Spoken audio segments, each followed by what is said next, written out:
hata kwa magonjwa, hata kwa mauti Baba, tunajikakamua tukingojea.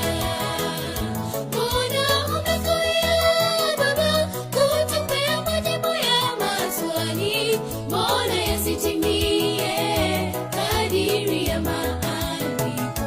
Nasi tukungojea hadi urejee kwetu.